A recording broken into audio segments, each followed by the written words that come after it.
Dear student, मैं राहुल सक्सेना। बेटा, आप पढ़ रहे हैं 12th की फिजिक्स। आपका पहला चैप्टर चल रहा है। कल आपने वैद्युत द्विध्रुव और वैद्युत द्विध्रुव आघूर्ण पढ़ा था। आज आप पढ़ेंगे वैद्युत द्विध्रुव के कारण विद्युत क्षेत्र की तीव्रता। हम वैद्युत द्विध्रुव के कारण विद्युत क्षेत्र की तीव्रता दो स्थितियों में ज्ञात करते हैं बेटा, एक उसकी अक्षीय स्थिति में, एक निरक्षीय स्थिति में। आज हम ज्ञात करेंगे वैद्युत द्विध्रुव के कारण उसकी अक्षीय स्थिति में विद्युत क्षेत्र की तीव्रता। आप देखिए बेटा, ये आपका एक वैद्युत द्विध्रुव, ये बिंदु ए, इससे कुछ दूरी पर ये बिंदु बी, ठीक है। बिंदु ए पर -q का आवेश, बिंदु बी पर +q का आवेश। इनके बीच की दूरी हमने ली है 2a। इसका जो केंद्र है वो आपका O है।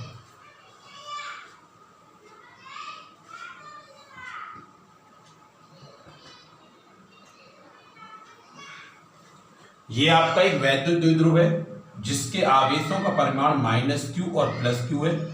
इनकी जो लंबाई है, वैद्युत द्विध्रुव की लंबाई अर्थात दोनों आवेशों के बीच की दूरी है वो 2a है। इसका जो केंद्र है वो आपका O है। आपको इस केंद्र O से अक्षीय स्थिति में, ये कोई बिंदु मैंने मान लिया P बिंदु है। अक्षीय स्थिति का मतलब है दोनों आवेशों से होकर जाने वाली रेखा। अक्षीय स्थिति का मतलब क्या बेटा? दोनों आवेशों से होकर जाने वाली रेखा। इस अक्षीय स्थिति में विद्युत क्षेत्र की तीव्रता ज्ञात करनी है और इसकी यहां से ये जो दूरी है वो r है। इसकी बेटा यहां से ये जो दूरी है वो आपकी r है, ठीक। अब आप इस -q और +q आवेश के कारण विद्युत क्षेत्र की तीव्रता देखेंगे, ठीक है। दोबारा देखिए एक बार, आपका टॉपिक है कि वैद्युत द्विध्रुव के कारण अक्षीय स्थिति में विद्युत क्षेत्र की तीव्रता। आपका टॉपिक है बेटा विद्युत द्विध्रुव के कारण अक्षीय स्थिति में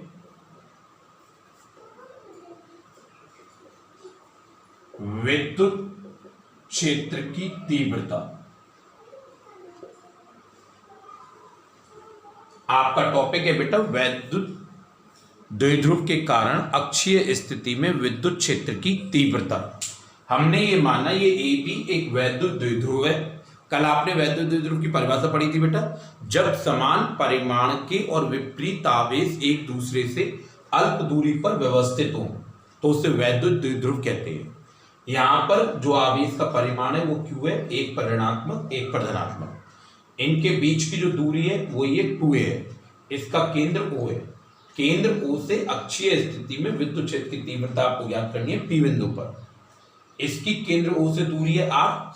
हम ये मानते हैं -q के कारण जो विद्युत क्षेत्र की तीव्रता है P बिंदु पर वो E1 है, तो उसकी दिशा कहां होगी? अंदर की तरफ E1, और +q आवेश के कारण जो है उसकी दिशा क्या होगी? बाहर की तरफ E2।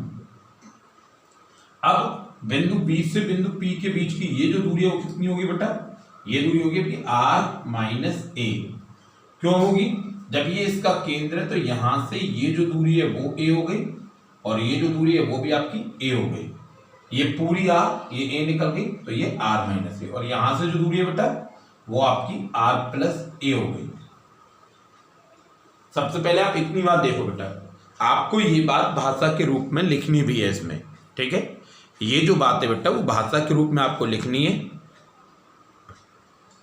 ये जो बात है बेटा वो आपको भाषा के रूप में लिखनी भी है, ठीक है। क्या लिखना है आपको? आपको ये लिखना है कि एक वैद्युत द्विध्रुव AB है, इसके बिंदु A पर -q और बिंदु B पर +q आवेश है।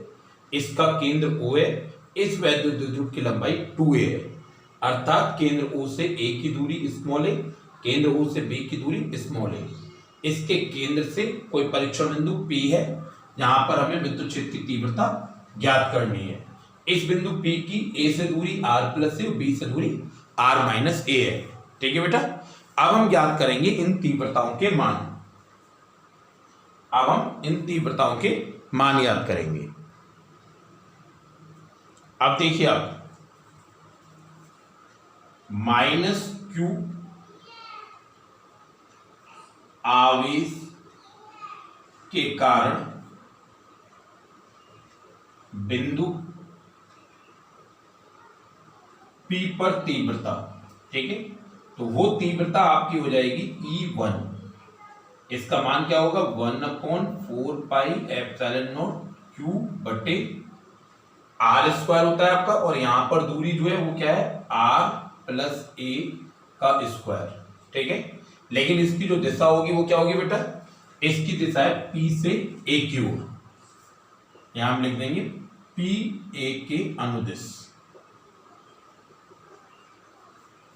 अब इसी तरह प्लस Q आवेश के कारण बिंदु P पर तीव्रता आपकी बेटा E2 हो जाएगी 1/4πε0 Q बटे R माइनस A का स्क्वायर, और इसकी दिशा क्या होगी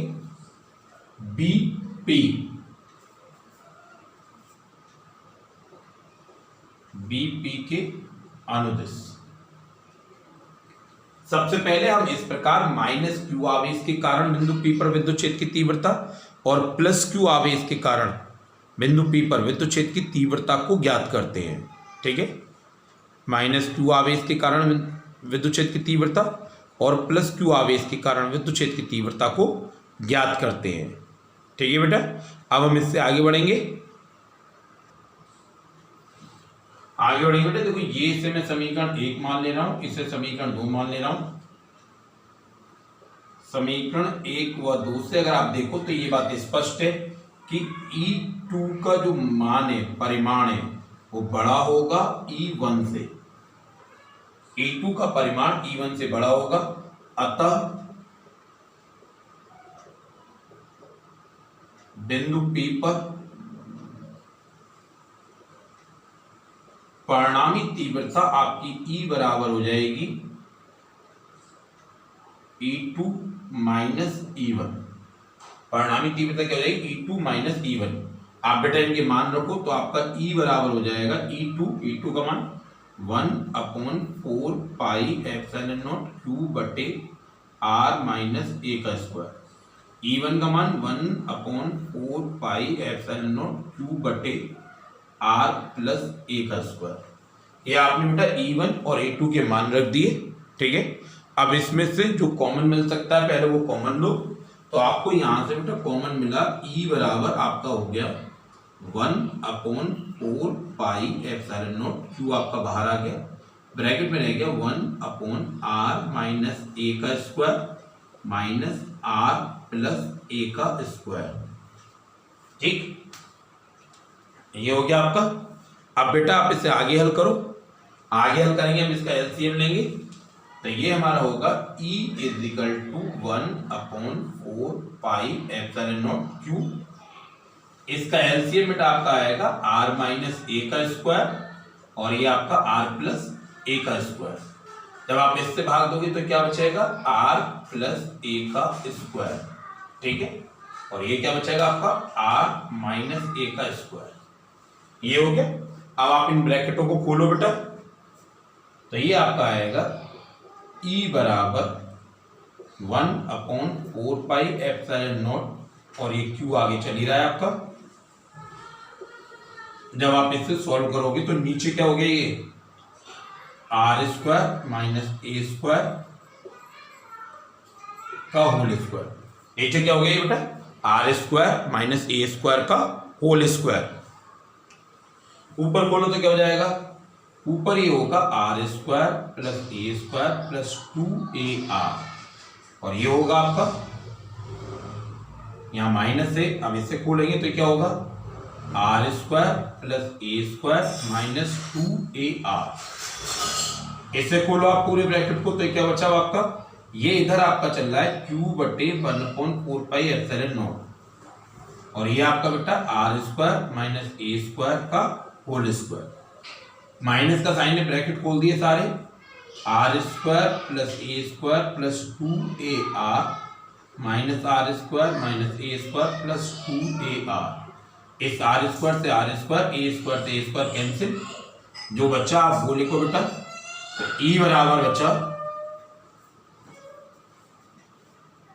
ई बराबर जो है वो आपका क्या बचा बेटा, Q बटे 4 पाई एप्सिलॉन नॉट, और ब्रैकेट में रह गया R square minus A square का होल स्क्वायर, ठीक है। और ये आपका हो गया 4AR, ये आपका क्या हो गया बेटा, 4AR हो गया, ठीक है। अब इस Q को अंदर ले जाइए, अब इस Q को अंदर ले जाइए तो ये क्या हो जाएगा बेटा, 1/4 पाई एप्सिलॉन नॉट। मैं इसे थोड़ा चेंज करके लिख रहा हूं, 4AQ को मैंने ऐसे लिख दिया 2AQ, ये एक संग कर दिया, जो बच्चा 2 और R वही है, और नीचे है आपका R square minus A square का होल स्क्वायर, ठीक बेटा। नीचे ये हो गया आपका। अब आप जानते हो, लेकिन आप जानते हो 2AQ जो होता है वो P होता है, 2AQ जो होता है वो क्या होता है, P होता है, और P क्या है, वैद्युत द्विध्रुव आघूर्ण। P क्या है बेटा, विद्युत द्विध्रुव आघूर्ण। P है आपका विद्युत द्विध्रुव आघूर्ण, ये आपने कल पढ़ा था कि P क्या है, वैद्युत द्विध्रुव आघूर्ण। किसी वैद्युत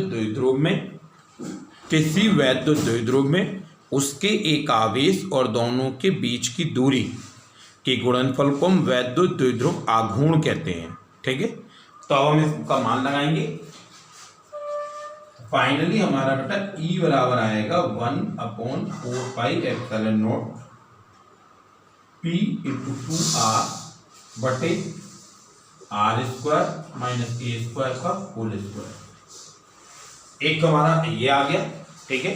अब यहां पर आप देखो, जो द्विध्रुव की लंबाई होती है, जो द्विध्रुव की लंबाई होती है वो 2A का जो मान है, ए स्क्वायर का जो मान है वो बहुत छोटा होगा आर स्क्वायर से, अतः R square minus A square को हम लगभग आर स्क्वायर के बराबर मान लेते हैं। अर्थात कहने का मतलब ये बेटा कि ए स्क्वायर जो है, जो वैद्युत द्विध्रुव की लंबाई है, उसे हमने नगण्य मानकर छोड़ दिया, तो ये हमारा क्या बचा, E बराबर 1/4 पाई एप्सिलॉन नॉट P2R बटे ये हो जाएगा आर स्क्वायर का होल स्क्वायर। जब आर स्क्वायर का होल स्क्वायर करेंगे तो क्या हो जाएगा, 1/4 पाई एप्सिलॉन नॉट P2R बटे आर की घात 4, और ये कैंसिल हो गए 3। फाइनली आपका जो उत्तर आ गया वो ये आ गया, E बराबर 1/4 पाई एप्सिलॉन नॉट 2P/R3। अच्छा, और इसकी दिशा क्या आएगी, आपकी फाइनल जो दिशा आएगी वो क्या आएगी, BP के अनुदिश, BP के अनुदिश, ठीक है। आपकी जो दिशा आएगी बेटा वो क्या आएगी, BP के अनुदिश। अगर हम इस BP के अनुदिश नहीं लिखना चाहें, अगर हम इस BP के अनुदिश नहीं लिखना चाहें तो लिखने का तरीका ये बेटा कि E बराबर 1/4 पाई एप्सिलॉन नॉट 2P/R3 और वेक्टर P लिख लें, हाँ, यूनिट वेक्टर P हम इस तरह से भी लिख सकते हैं, ठीक है बेटा। अब आप एक बार दोबारा देखो इस पूरे को, बेटा एक बार दोबारा देखो। देखो मैंने कैमरा थोड़ा सा दूर किया है जिससे आपको पूरा डेरिवेशन एक बार में दिख जाए। थोड़ा सा डेरिवेशन बड़ा है, ठीक है, लेकिन आप जो मेरी आवाज़ सुन रहे हो उससे स्टेप बाय स्टेप करो। आप जो मेरी आवाज़ सुन रहे हो बेटा उससे स्टेप बाय स्टेप करो, आपको कहीं कोई प्रॉब्लम नहीं होगी। बहुत सरल डेरिवेशन है, प्रॉपर आराम से हो जाएगा। कैमरे को बेटा थोड़ा सा दूर मैंने इसलिए किया है जिससे कि आपको पूरा डेरिवेशन एक बार में दिख जाए। अगर आपको देखने में कोई परेशानी हो तो यहीं पर आप उसका स्क्रीनशॉट लो, इस समय पूरा डेरिवेशन हो रहा है, और फिर जूम कर करके आराम से देखो, ठीक है। लेकिन मैं एक बार दोबारा बताता हूँ, पूरा दोबारा देखो बेटा, एक बार पूरा डेरिवेशन एक बार आप दोबारा देखो। हमने कल पढ़ा था वैद्युत द्विध्रुव। वैद्युत द्विध्रुव का मतलब है जब दो समान आवेश जिनके परिमाण समान हो और प्रकृति भिन्न भिन्न हो, एक दूसरे से अल्प दूरी पर हो, तो उसे वैद्युत द्विध्रुव कहते हैं। वैद्युत द्विध्रुव में दोनों आवेशों से होकर जाने वाली रेखा उसकी अक्ष कहलाती है। हमें इस अक्षीय स्थिति में विद्युत क्षेत्र की तीव्रता ज्ञात करनी थी। हमने क्या किया बेटा, ये एक वैद्युत द्विध्रुव लिया AB, ए पर माइनस का क्यू आवेश, बी पर प्लस का क्यू आवेश, इसकी जो लंबाई है वो 2a है। इसके केंद्र O से A की दूरी a, O से B की दूरी a। केंद्र O से R दूरी पर ये कोई P बिंदु है जहां पर हमें विद्युत क्षेत्र की तीव्रता ज्ञात करनी है। ठीक है बेटा, तो हमने ये माना कि O से B से आपकी P की जो दूरी है वो R माइनस ए हो गई और P से ये जो दूरी है वो R प्लस ए हो गई। हमने ये माना कि माइनस क्यू आवेश के कारण विद्युत क्षेत्र की तीव्रता E1 है, तो इसकी दिशा अंदर की तरफ, प्लस क्यू के कारण E2 है, इसकी दिशा बाहर की तरफ। अब हमने इनके मान निकाले। माइनस क्यू आवेश के कारण P बिंदु पर तीव्रता E1 बराबर 1/4πε0 Q बटे R प्लस ए का स्क्वायर, क्योंकि तीव्रता का सूत्र होता है KQ/R²। ठीक है, तो ये आपका हो गया और इसकी दिशा क्या होगी PA के अनुदिश, PA के अनुदिश इस P से A के अनुदिश। ठीक है, आप चाहो बेटा तो इसे माइनस P और प्लस P लगाकर दिशा को वेक्टर से भी दिखा सकते हो, यूनिट वेक्टर से, लेकिन मैंने यहाँ पर सीधे सीधे नाम लिख के लिखा और ये मेरा समीकरण है।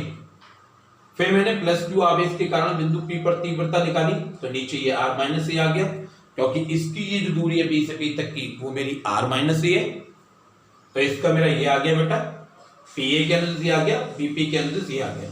अब आप गौर करो, ये समान Q समान, नीचे R प्लस ए है, नीचे R माइनस ए है, तो जब बड़ी संख्या से भाग देंगे तो उत्तर छोटा आएगा, छोटी संख्या से भाग देंगे तो उत्तर बड़ा आएगा।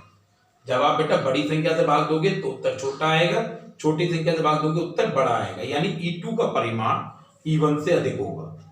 जब बिंदु P पर आप देखो E2 और E1 एक दूसरे के विपरीत लग रहे हैं, E2 बड़ा है E1 छोटा है, तो परिणाम की दिशा क्या होगी E2 वाली होगी, अर्थात परिणामी की दिशा BP के अनुदिश, जो हमने बाद में लिखी है।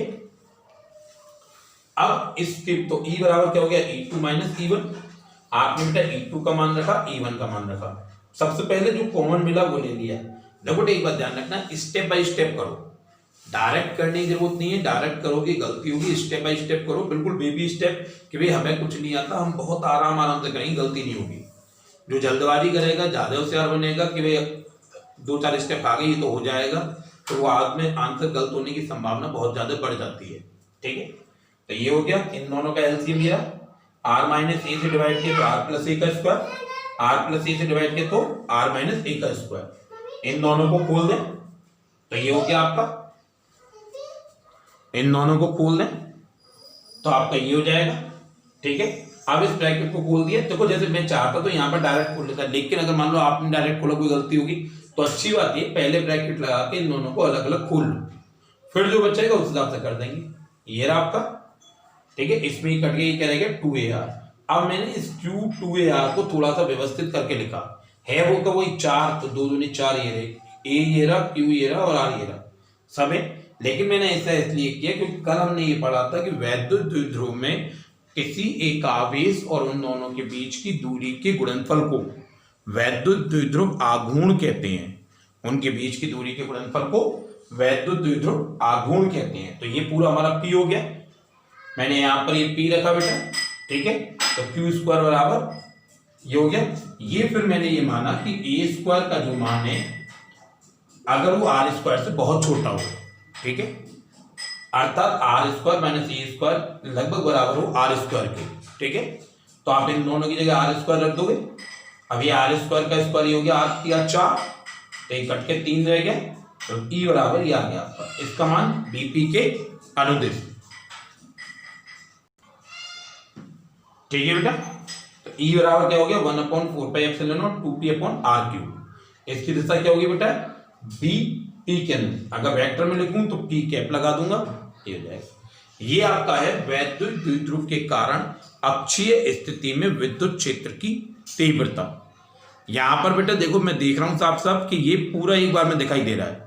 आप इसका स्क्रीनशॉट लो, इसे पढ़ने के लिए यहां पर इसका स्क्रीनशॉट लो और धीमे धीमे इसे देखो जूम करके।